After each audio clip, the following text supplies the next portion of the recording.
Hello, hi everybody. So let's start to learn today's topic, today's point that is really very important while writing effective, while writing very important notes.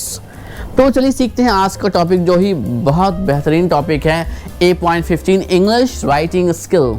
English में लिखने की जो technique है, जो बहुत minor और आसान गलतियां लोग करते हैं जानते हुए भी अनजाने में भी, तो उन 3 गलतियों के बारे में आज हम बात करेंगे और आपको बताएंगे कि ये 3 चीज़ें आपकी राइटिंग के अंदर होनी ही चाहिए और इन 3 पॉइंट्स पे गलती ना करें, नहीं तो आपने कितना ही अच्छा लिखा है, इन 3 पॉइंट्स पे अगर आपने गलती करी है तो सब पे पानी फेर जाएगा। तो चलिए सीखते हैं फटाफट इन 3 अमेजिंग थिंग्स को, इन 3 अमेजिंग पॉइंट्स को which is very important for writing. तो क्या है ये 3 चीज़ें? पहला, पंक्चुएशन। पंक्चुएशन हमारा जो है राइटिंग के अंदर में एकदम परफेक्ट होना चाहिए, गलतियां नहीं होनी चाहिए। क्वेश्चन मार्क हो गया, full stop, comma, sign of exclamation हो गया, ये सारी चीज़ें जो हैं और भी पंक्चुएशंस होते हैं, तो इनका खासा ख्याल रखना चाहिए और देखना चाहिए कि ये कहीं भी छूटे ना और गलत जगह ना लगे और सही जगह पे लगा हुआ होना ही चाहिए। अगली चीज़ है कैपिटलाइजेशन। कैपिटलाइजेशन कौन कौन सी चीज़ें हैं जो कैपिटल होंगी, कहाँ कहाँ पे हमें कैपिटल इस्तेमाल करना है, कहाँ पे कैपिटल नहीं लिखना है, इस बात का ख्याल रखना चाहिए। क्योंकि अगर आपने सिर्फ कैपिटल में सब कुछ लिख दिया, इसका मतलब है कि आप बहुत रूडली बात कर रहे हो, आप बहुत गुस्से में बात कर रहे हो अगर आपने सारा कुछ कैपिटल में लिखा है। तीसरी चीज़ बहुत इम्पॉर्टेंट है कि आप जो भी कुछ लिख रहे हो वो आपका पॉइंट वाइज होना चाहिए या फिर पैराग्राफ इंडिकेटर्स होना चाहिए। तो क्या है पॉइंट वाइज और पैराग्राफ इंडिकेटर? तो चलिए समझते हैं इन 3 पॉइंट्स को फटाफट, ताकि आपकी राइटिंग हो जाए अमेजिंग, ऑसम, फैंटास्टिक। सो चलिए समझते हैं कि क्या है हमारा सबसे पहले पंक्चुएशन। तो पंक्चुएशन ये होता है कि एक साइन, एक चिन्ह जो किसी सेंटेंस के अंत या क्वेश्चन के अंत होने के रूप में लगाया जाता है, या किसी स्टेटमेंट या मतलब कि प्रेपोजिशन के भी अंत, प्रेपोजिशन, इंटरजेक्शन के भी आगे लगता है, ख़त्म होने पर लगता है, या फिर हम कुछ अगर फीलिंग से भरा हुआ सेंटेंस बोल रहे हैं तब भी एक्सक्लेमेशन लगता है।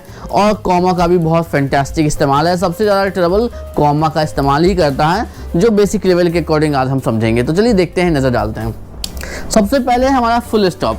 ऐसा फुल स्टॉप होता है कोई भी सेंटेंस या वाक्य हो, उसके अंत में पॉजिटिव हो नेगेटिव हो इससे मतलब नहीं है। अगर कोई सेंटेंस है, वाक्य है, तो उसके अंत में क्वेश्चन मार्क होना ही चाहिए। अगर आप लाइन वाले कॉपी में लिख रहे हो, ठीक है, तो ये क्वेश्चन, ये जो फुल स्टॉप है ये निचली लाइन पे लिखेंगे हमेशा। बहुत से बच्चे हवा में उड़ाते हैं, वैसा नहीं करना है, ठीक है। ही इज़ गोइंग एक नॉर्मल सेंटेंस है तो full stop, he is not going तब भी फुल स्टॉप लगेगा, आई ईट मैं खाता हूँ तब भी फुल स्टॉप लगेगा।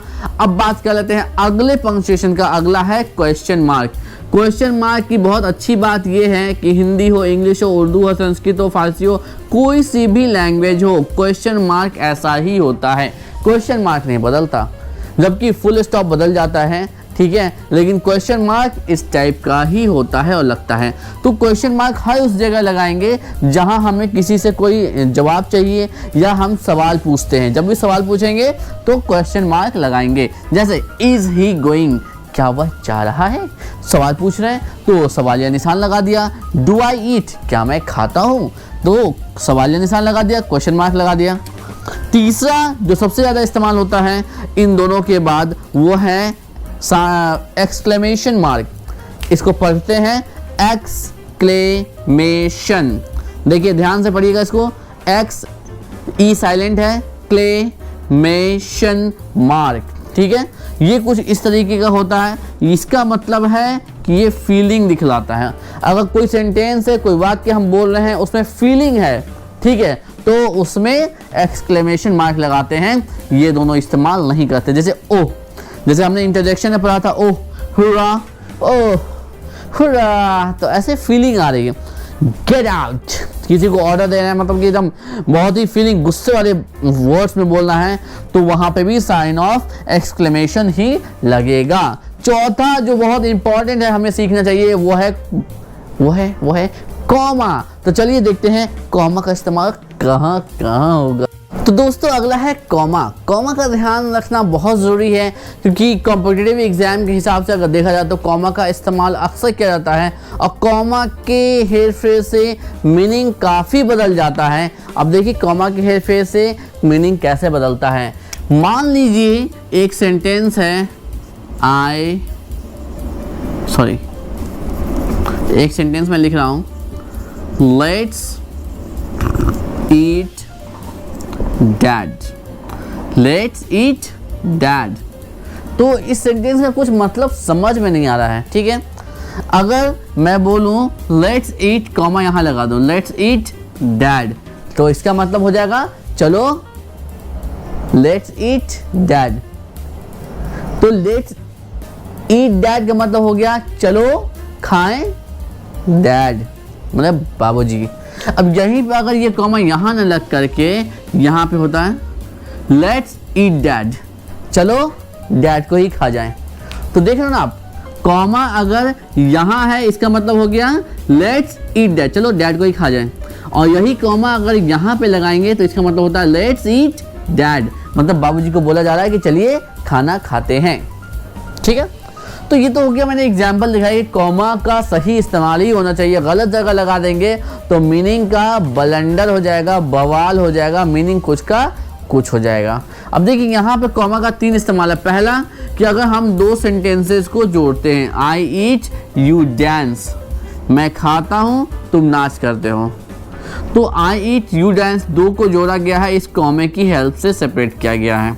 अगला जो फैन बॉयज, कंजक्शन मैंने आपको पढ़ाया था, नहीं पढ़ा है प्लीज पीछे जाइए और कंजक्शन के लेसन को कंप्लीट कीजिए। फैन बॉयज जो होते हैं for and not, neither nor but और येट सो, तो इनके इस्तेमाल से, इनके आने से पहले, ठीक पहले कॉमा लग जाएगा। जैसे बट के पहले कॉमा लगा, you dance comma but she doesn't dance. तो आप देख रहे हो ये जो फैन बॉयज का एक पार्ट है, बी से बट होता है, बिकॉज भी होता है, तो बट से ठीक पहले, मतलब फैन बॉयज कंजक्शन से ठीक पहले कॉमा का इस्तेमाल करेंगे। 2 जगह हो गया। तीसरा, अगर हमारे पास एक से ज़्यादा नाम या ऑप्शन है तो उनको भी सेपरेट करने के लिए कॉमा का इस्तेमाल होता है। जैसे कि Ram comma Shyam comma Rahul and Sita, Rahul and Sita will go. एक चीज़ का और ख्याल रखेंगे, अगर यहाँ पे सिर्फ ऑप्शंस को जोड़ रहे हैं तो कंजक्शन से पहले कॉमा नहीं लगाते हैं, ठीक है। अगर यहीं पे एक सेंटेंस को दूसरे सेंटेंस से जोड़ेंगे तो कॉमा लगेगा। देखिए यहाँ पे भी एक सेंटेंस था, जोड़ रहे हैं तो कॉमा लगा है। लेकिन यहाँ पर सिर्फ ऑप्शन है राहुल, सीता, श्याम, राम, यहाँ पे जो जोड़ेंगे कंजक्शन की हेल्प से तो कॉमा देना ज़रूरी नहीं है। आई होप कॉमा का ये इस्तेमाल आपको समझ में आया, कम से कम इतना बेसिक लेवल पे पता होना। तो चलिए आप समझ लेते हैं पंक्चुएशन के बाद कैपिटलाइजेशन के रूल। ये बहुत इंपॉर्टेंट है, मैक्सिमम बच्चे इसमें ब्लंडर करते हैं, गलती नहीं करते हैं, ब्लंडर करते हैं, बहुत ज़्यादा गलती करते हैं और इसकी वजह से एग्जाम्स में सबसे ज़्यादा मार्क्स कटते हैं। तो देखते हैं कहाँ कहाँ पॉइंट्स है, कहाँ पे हमें कैपिटल लिखना है, बहुत ज़रूरी। तो एक चीज़ देखेंगे, आई मीन्स मैं। आई सेंटेंस में स्टार्ट में लिखा जाए, बीच में लिखा जाए, आखिर में लिखा जाए, कहीं पे भी आई आएगा तो वो कैपिटल लिखा जाएगा, वो कैपिटल लिखा जाएगा, इसको स्मॉल नहीं लिखते हैं। 90% बच्चे जो नहीं जानते हैं, वो जो जिन्होंने सही से नहीं सीखा है इंग्लिश, वो इसको स्मॉल में लिखते हैं, कैपिटल नहीं लिखते, जो गलत हो जाता है, जिसकी वजह से मार्क्स भी कटता है एग्जाम में। अगला, तो अगर हम लोग आई कहीं पर भी लिखेंगे तो कैपिटल में लिखेंगे। इनिशियल्स मतलब जैसे कि मिस्टर ए के विल गो, मिस्टर ए के, अगर मैं बोलूँ मिस्टर इजाज अहमद, तो इजाज का ई ले लेते हैं, अहमद का ए लेते हैं, तो ई और ए, तो ये कहीं पे भी लिखेंगे सेंटेंस में इसको कैपिटल ही लिखेंगे, ठीक है, मिस्टर ए के अशोक कुमार, तो ए के इनिशियल हो गया। तो किसी भी सेंटेंस में मिस्टर ए के को कहीं पर भी लिखिए, सेंटेंस के स्टार्टिंग में, बीच में, आखिर में, ये कैपिटल ही लिखा जाएगा, स्मॉल नहीं लिखते हैं। बहुत से लोग लिखते हैं सेंटेंस में लिखते समय एनजीओ लिख देते हैं, तो एनजीओ को एनजीओ इस तरीके से लिखते हैं, जो गलत होता है। इनिशियल्स एनजीओ इसी तरीके से लिखा जाएगा कैपिटल में। अगला बहुत इंपॉर्टेंट है, start of a line, line हो, सेंटेंस हो, क्वेश्चन हो, अगर उसका हम लिखने जा रहे हैं, किसी सेंटेंस को, क्वेश्चन को, लाइन को, कुछ भी लिखने जा रहे हैं, तो उसके उस सेंटेंस, क्वेश्चन, लाइन का पहले वर्ड का पहला लेटर, पहले वर्ड का पहला लेटर हमेशा ही कैपिटल में होगा, स्मॉल नहीं लिखेंगे, गलती से भी नहीं।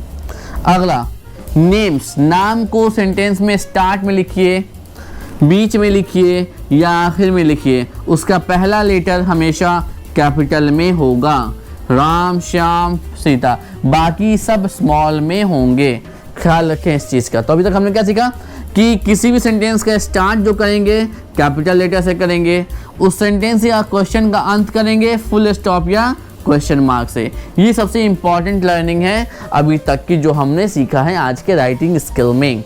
आई होप ये चीज़ आपको क्लियर है। डाउट हो, कुछ भी हो, प्रॉब्लम हो, क्वेश्चन हो, लिख लीजिए कॉर्नर में। और याद से क्या करेंगे आप लोग, मुझे विजिट करेंगे www.stanfordis.in पे, और वहाँ जा कर के रिक्वेस्ट करेंगे जूम के लिंक के लिए, जूम के लिंक के लिए रिक्वेस्ट करेंगे, आपको जूम का लिंक प्रोवाइड हो जाएगा और आप जुड़ सकेंगे मुझसे।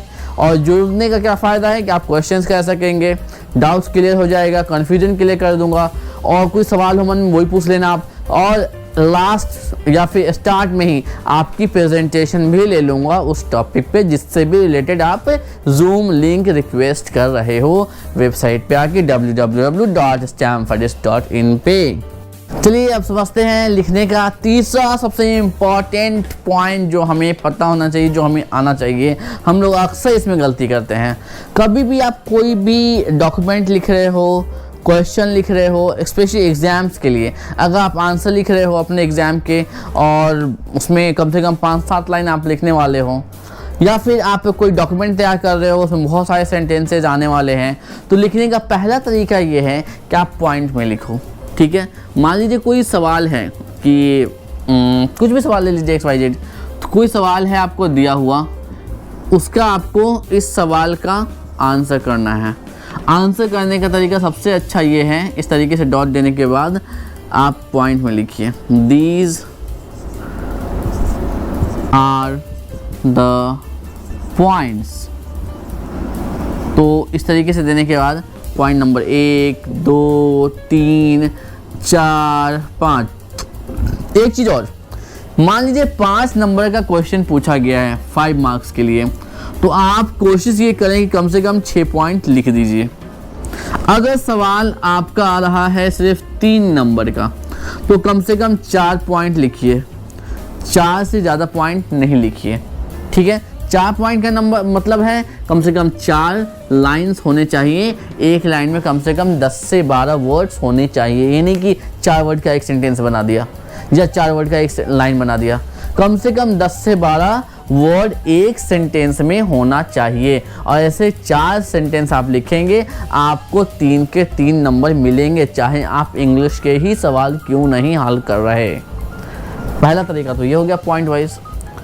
अगली चीज़ समझिए पैराग्राफ वाला। अगर आप बहुत बड़ा कुछ लिख रहे हो डॉक्यूमेंट, तो अगला तरीका लिखने का ये होता है कि आप पैराग्राफ में लिखो। ठीक है, तो पैराग्राफ में लिखने का ये है तरीका, क्वेश्चन दिया हुआ है, आपने आंसर देना शुरू किया, यहाँ से देना शुरू करोगे। आप क्या करो, क्वेश्चन आंसर को अपने 2-3 पार्ट में बांट लो। मान लीजिए पूछा गया है कि जैसे कि पूछा गया कि टेंस में ही मान लीजिए पार्ट्स ऑफ स्पीच क्या है और इसके कितने टाइप्स हैं। तो लिखने का सही तरीका ये है कि आप आंसर करो कि पार्ट्स ऑफ स्पीच ये होता है, ला के यहाँ पे छोड़ दो बीच में। ठीक है, मान लीजिए यहाँ तक पहुँचने वाला है तो ज़बरदस्ती का यहाँ तक करके एक वर्ड ले आओ यहाँ पर बचा के, ज़बरदस्ती इसको यहाँ तक ले जाओ और एक वर्ड बचा के ले आओ यहाँ पर और फुल स्टॉप मारो। और अगला जो अपना पैराग्राफ है उसको यहाँ से नहीं स्टार्ट करते हैं, अब उसको यहाँ से स्टार्ट करते हैं। ठीक है, इस तरीके से स्टार्ट करेंगे और इसको भी कोशिश करेंगे कि यहीं कहीं आकर के ये 20 तक ख़त्म हो जाए, फुल स्टॉप लगा दूँ। तो पैराग्राफ में लिखना बहुत इंपॉर्टेंट है, इस पे भी अच्छी मार्किंग होती है, इस पे भी अच्छे मार्क्स मिलते हैं। मैं ये इसलिए बता रहा हूँ, ये पॉइंट्स राइटिंग स्किल में होने चाहिए। बहुत से बच्चे क्या करते हैं, इस तरीके से लिखते हैं, समझिए इस तरीके से नहीं लिखते हैं। बहुत से बच्चे क्या करते हैं, लिखना शुरू करेंगे,